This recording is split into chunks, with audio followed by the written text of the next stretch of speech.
جو دل گرفتہ ہو رہا ہے اور اس کو تسلی دی جائے گی تو اب معنی سب کے سب کو سمجھ میں آ جاتے ہیں کہ کیسی کون سی دنیا کا طریقہ ہی دنیا جس طریقے سے دنیا کا طریقہ یہ ایسے ہی چلا کرتا ہے. دنیا میں چلنے والے اور دنیا کو قائم کرنے والے اور دنیا کو رکھنے والے وہ تمہیں بادشاہ نہیں کریں گے. وہ کچھ وہ لوگ ملیں گے کہ جن کو پہچاننا بھی مشکل ہوگا لیکن جن کا تعلق جو ہے تو وہ اللہ تعالیٰ سے ہوگا. وہ لوگ جو ہیں تو وہ پلرس ہیں, وہ قطب ہیں, وہ امام ہیں, وہ اللہ تعالیٰ کے ولی ہیں. ان کی وجہ سے یہ دنیا جو ہے یہ چل رہی ہے. یہ ایڈمنسٹریشن جو ہے تو اللہ تعالیٰ کی طرف سے تو یہ خیر میرا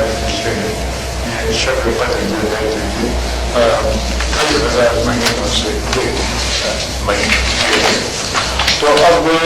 یہ شب قدر جو ہوئی تو یہ اسرار فطرت میں سے نہیں ہوئی, یہ فطرت کے پیڑوں میں سے, یہ اسرار الہی میں سے, یہ اسرار الہی میں سے ہے کہ جو فطرت کے اندر ظاہر ہو جاتی ہے. یہ اسرار الہی ہے کہ جو فطرت کے اندر تمہارے انہیں دن اور راتوں کے اندر وہ ظاہر ہو جاتی ہے, مگر حقیقت اس کی جو ہے تو وہ اسرار الہی. اب ایک تھوڑے سے نیچے پیمانے کے اوپر دیکھ لیں کہ شب قدر کا مطلب جو ہے تو وہ کیا ہے, کیا مختلف معنی لیے گئے تو اس کو جیسے سے ہم بیان کریں. تو قدر کے معنی ایک تو وہی ہوئے یعنی اندازہ گیری کرنا, اندازہ کرنا, مقرر کرنا, ایک چیز کا تعین کرنا. تو اور وہی اصل میں معنی اس جگہ بات ہوئی ہے. جو امور ہیں, جو امر ہیں تو ان کی تبدیل ہوتی ہے, ان کی وہ صورت پذیر ہوتی ہے, وہ معین ہوتے ہیں, وہ متعین ہوتے ہیں. تو ایک معنی جو قدر میں وہ تو اندازہ لیے کریں, اندازہ کرنا. ہمارے یہاں مقدر کے معنی وہ نہیں ہے کہ ایک بات جو ہے تو وہ پری ڈیسٹینڈ ہے اور وہ پھر اس کے اندر کسی قسم کا تغیر یا تبدل یا میں وہ ایسی بات جو ہے تو نہیں ہوتا. ہمارے یہ بات اس لیے کہ اس بات کو اگر آگے بڑھو تو اس کے بعد پھر تمہاری دعائیں اور عمل اور صدقات کو سب کے سب بیکار ہو جائیں. تو یہ میں ضمن آپ سے عرض کر رہا ہوں, میں اس کے اندر گہرائی کے اندر اور تفصیل کے اندر نہیں جانا چاہتا. تو یہ گویا ایک اندازہ کی ایک مقرر کرنا, ایک اندازہ مقرر کرنا. اور اس کے معنی جو ہیں بہت سارے معنی اس کے کیے گئے ہیں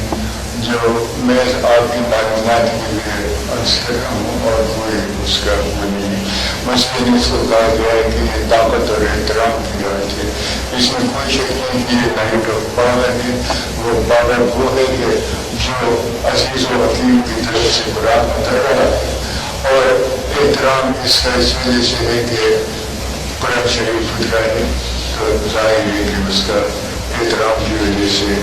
چونکہ قدر کے معنی احترام کے بھی ہوتے ہیں تو یہ معنی بھی اس کے کیے گئے ہیں. یہ معنی بھی کیے گئے ہیں کہ اس کے اندر فرشتے جو ہیں تو وہ اترتے ہیں اور جو مومن کی عبادت کرتے ہیں یا اللہ تعالیٰ کی طرف متوجہ ہوتے ہیں تو ان کو سلام کرتے ہیں, ان کو بلیسنگس کرتے ہیں. پھر یہ بھی ہے کہ قدر کے معنی تقدیر بھی ہے کہ قدر علیہم رزق کے اوپر تنگ کر دیا گیا. تو اس کو یہ بھی کہتے ہیں کہ اس کو شب قدر اس لیے کہتے ہیں کہ فرشتے اتنے تعداد کے اندر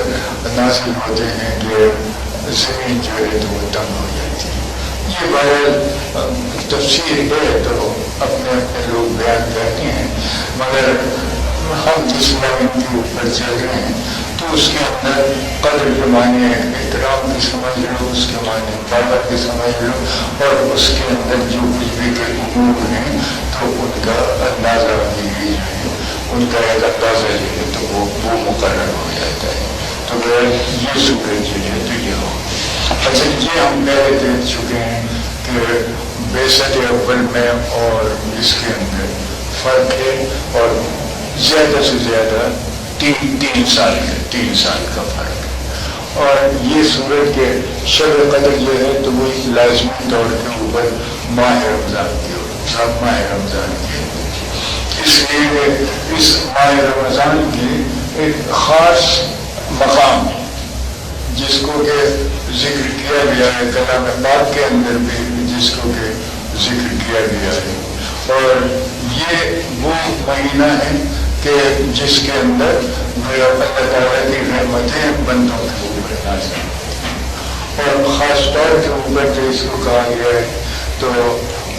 ہماری حدیثوں کے اندر بھی اخیر عشرے کا 19، 21، 23 یہ اور جگہ بھی یہ بیان کی گئی ہے، اور عام تفسیروں کے اندر بھی عشرہ اخیری اور اس کے اور ٹاپ راتیں جو ہیں تو ان کو بیان کیا گیا۔ اور بس یہ ہے کہ ہمارے ہاں 23ویں شب کو زیادہ زور دیتے ہیں، اور عام علماء کے اندر 27ویں شب کو زیادہ زور دیتے ہیں۔ اور کہا یہ جاتا ہے کہ بالکل متعین یہ اس وجہ سے نہیں کیا گیا ہے تاکہ لوگوں کو ترغیب ہو اور ان راتوں کو وہ نمازوں کے اندر گزارے، ان راتوں کو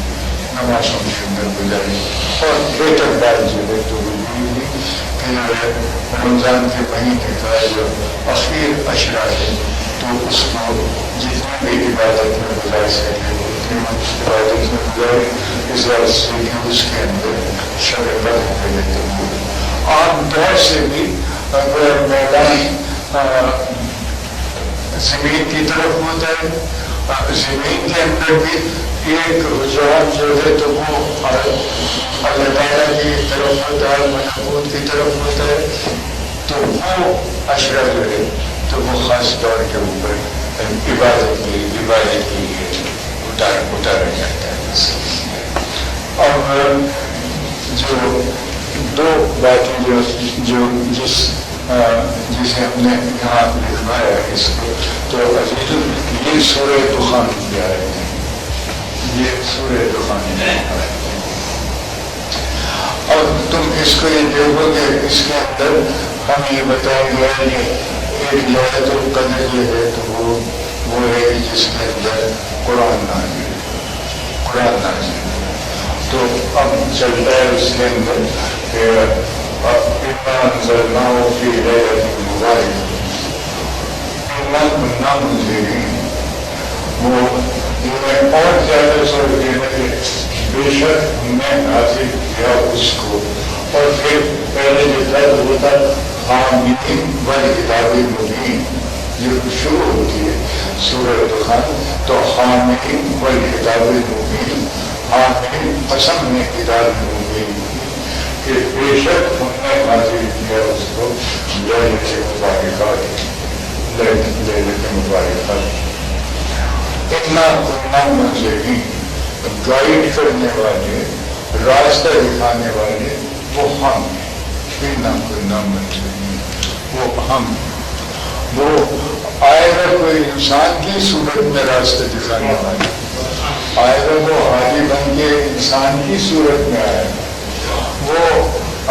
رحمت للعالمین بن کے کوئی انسان کی صورت میں آئے گا، مگر وہ رحمت جو ہے وہ اللہ تعالیٰ کی ہوگی، وہ ہدایت جو ہے تو وہ اللہ تعالیٰ کی۔ اچھا اب اس کے بعد جہاں ہمارے جو جس سورۃ مبارکہ کو ہم اسٹڈی کر رہے ہیں، اِنَّا أَنزَلْنَاهُ فِي لَيْلَةِ الْقَدْرِ وَمَا أَدْرَاكَ مَا لَيْلَةُ الْقَدْرِ لَيْلَةُ الْقَدْرِ خَيْرٌ مِّنْ أَلْفِ شَهْرٍ تَنَزَّلُ الْمَلَائِكَةُ وَالرُّوحُ